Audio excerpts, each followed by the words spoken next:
Greetings and salutations. It's David Duford at davidduford.com, where I help insurance agents like you become top producing insurance professionals. In today's video, the topic is how to door knock for insurance sales. So to clarify before we go any further, what I'm going to be talking about in this video are really two things. The first being how to door knock to business to consumers, a B2C approach, residential door knocking. And then also a B2B or business to business approach where you actually door knock businesses. What you're going to learn today is my approach on how I go door knock. I'm going to give you a sample script you can use, and then also talk about rebuttal tactics for typical objections that you're going to hear. And then last, I'll give you some final pointers if I remember something I didn't mention earlier. So let's start first with the business to consumer approach. Again, when I say business to consumer, I'm going to shorten it to B2C. B2C means you as a business professional insurance agent door knocking on residences. So you would do this if you were cold calling for things like final expense, Medicare, mortgage protection, anything like that, okay? And so this approach is going to teach you how to generate leads when you're door knocking B2C types of people. So you can buy a list if you want to. You can go online to vendors like infofree.com, buy a list of residences, or if you have a product or an approach that is good for anybody, don't even worry about a list. But it probably makes sense, especially if you're targeting, say, mortgage protection, have a list of new home buyers, or if you're targeting T65 people getting on a Medicare, have a list of that as well. Or if you're just targeting old people, get a list of 60 to 70-year-olds or 65 to 80-year-olds for final expense. That, I think, is a good investment for the most part. So now you got your list. How do you approach the house? So if you're out there knocking on doors and you got a list, probably driving to some extent, I like to, when I roll up on a house, park in the driveway if you can. I leave my door open just because it looks like I'm not going to linger like a fart. I'm going to be there real quick and then leave. And that kind of gets people peeking out the window and they're thinking, oh, this guy's not going to stick around. So maybe I'll answer the door. So when I go up to the door, it's very important that A, you get out of the car and wave, even though you can't see anybody there. I've started doing that. I used to think it was the cheesiest, dumbest thing ever, but it tends to get people to answer the door because they, sometimes peek and they think you can't see them, and maybe you can't, but then you wave and they're like, oh, hell, did he see me? I don't know. I don't want to be rude, so I answer the door. So you walk up to the door. I never ring the doorbell. I always knock on the door. Now, I think you should have a very affirmative door knock, and it should sound something like this. Not, knock, knock, knock. And again, I've done work with agents on B2C door knocking. They're like, that's not a door knock. That's like, did I hear like a squirrel run across the roof? Like, you need to sound like a cop, a police officer. You need to command authority that you're going to come to the door and answer it. So my door knock usually sounds something like this. You can literally see my camera shake off of its bearings as I'm knocking on the door.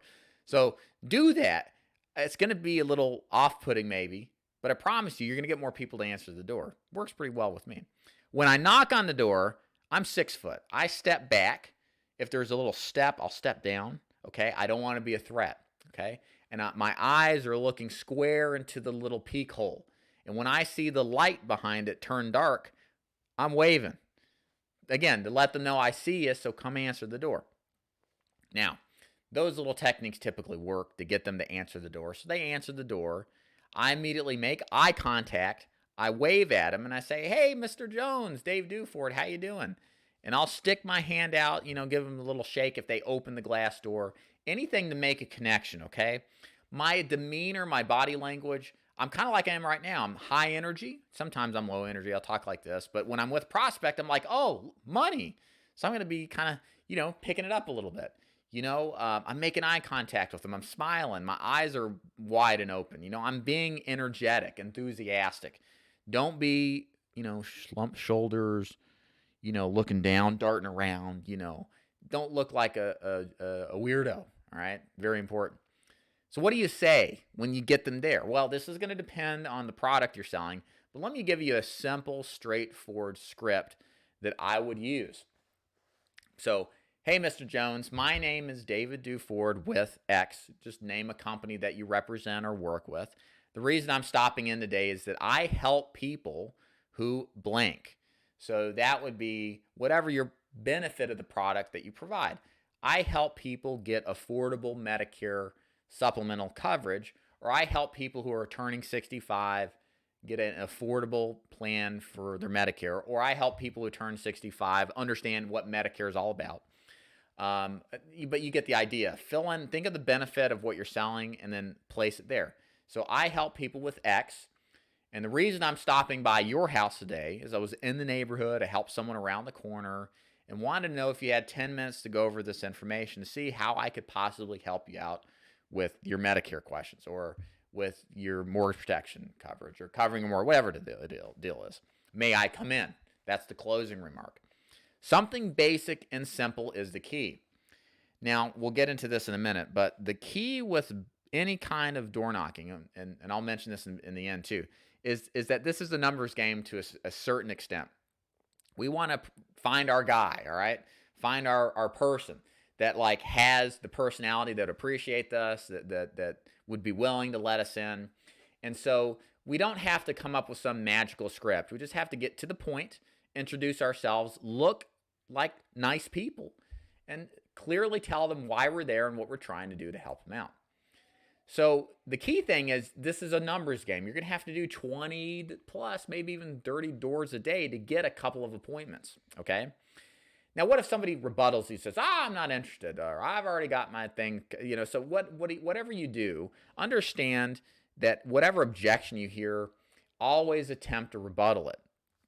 And don't listen to what the person says as much as understanding the underlying psychology. The vast majority of people that are in a position of not wanting to have you come in is just because they have sales resistance, okay? So any rebuttal that you give, you've got to sell them on the appointment, not sell them on the product, okay? So whatever they say is that, hey, that's no big deal. I totally understand. Look, this is no big deal. All it takes is 5 minutes to show you how this program works. Whatever you do with this, Mr. Jones, is totally up to you. Would now or possibly later work for me to show you how this works? Now, I'd probably say, is that fair? Can I come in? Or something like that to just progress the sale a little bit further. So rebuttal based, again, I'm not going to give a breakdown on all the different types of rebuttals because it will vary between products. But understand the psychology is the most important part of this, which is just sales call reluctance. Whatever they say probably is probably half truth. They just don't want to sit in the sales presentation. So sell the appointment as being not a big deal. Now, let's transition to business to business. A little bit different, but similar in many ways. Similar because it's a volume game. You got to do 20 to 30 calls a day to new businesses, and you've just got to have that kind of investment in the process. So how do you approach, or how's the approach different B2B than it is B2C?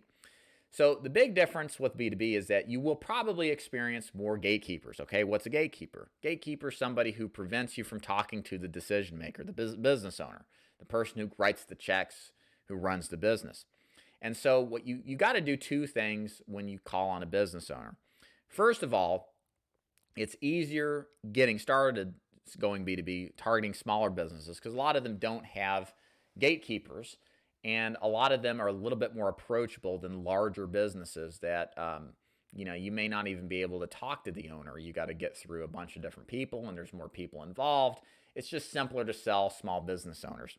So if you run into a gatekeeper still, the best thing to do is just introduce yourself as saying, hey, my name is David Duford.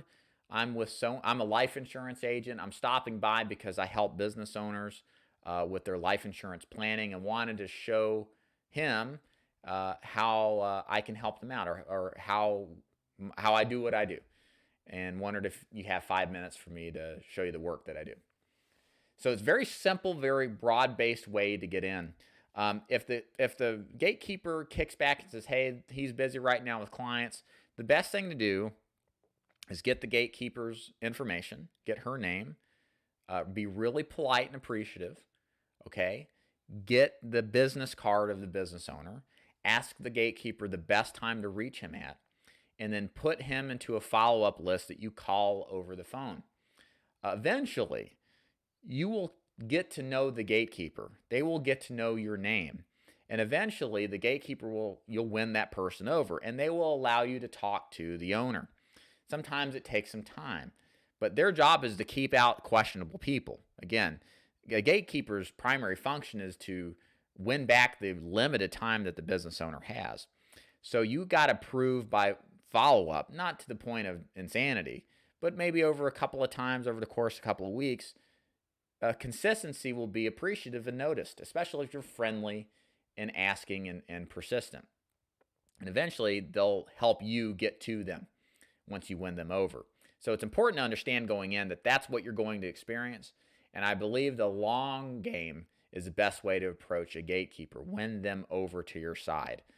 The other thing is, if you approach a business owner and they don't have gatekeepers, I like that script I just gave you, which is very generic, but you can modify it just in the same way that we talked about earlier. Hey, my name is David Duford with so-and-so life insurance. I'm stopping by because I'm a life insurance agent and I specialize in helping business owners with X, with their retirement planning, with their insurance and their life insurance needs as it relates to employees and employers or whatever. I'd like 5 minutes to show you now or later the kind of work that I do to see if I can help you out. How's now sound, or how's tomorrow if it doesn't work out? So something like that is very straightforward. And it works very well. And I'll tell you this, there's not as many life insurance agents doing the walk and talk like this in the business-to-business world as there are in the B2C world. It's wide open. Many of these business owners have not heard from a life insurance agent in years, okay? These are ripe for the taking if you'll just go out there and start talking to these people. Now, what if you hear an objection? So the good thing about business owners is they respect people who have the balls to walk in and ask for an appointment. So many times they'll tell you straight up, I'm busy, now's not a good time, so on and so forth. So if that's an objection here, say, hey, that's cool. How about I come back tomorrow? Would 10 o'clock or 2 be better? So just rebuttal that objection. And again, many times you'll even have business owners that, again, they need to be sold on having an appointment. They, just like B2C, don't want to waste their time on unnecessary calls. So sell the appointment more than anything. Use that psychology. So last but not least here, what can we do here when it comes to door knocking for insurance sales as far as last tips? I think big takeaways here is this is a numbers game. You got to put your effort in on the front end. It's going to take 20 to 30 calls a day to get several appointments a day. There's no easy way. It is what it is. And an absolute conviction in that process is necessary to be successful. The nice thing about doing door knocking for insurance sales is you'll uncover a lot of opportunity you otherwise wouldn't get. That direct mail or telemarketing leads or internet leads just won't develop for you. And it's a great way to get new business in, especially if you've tapped out your referral source. If you've gotten into this business with a Project 100 or 200 and you're relying on referrals, this is a great way to fill the pipeline. And it is very, very effective. I'm telling you, ladies and gentlemen, there's a lot of circumstances where calling on owners, calling on people cold, especially business to business, is incredibly productive. And it will put you in front of all sorts of business opportunities. I do hope you enjoyed this video, got some value out of how to door knock for insurance sales if you aren't working leads and you need a new way to get in front of prospects. If you have any comments or questions, please leave them below. Make sure you subscribe. My name is David Duford at davidduford.com. Thanks for listening. See you.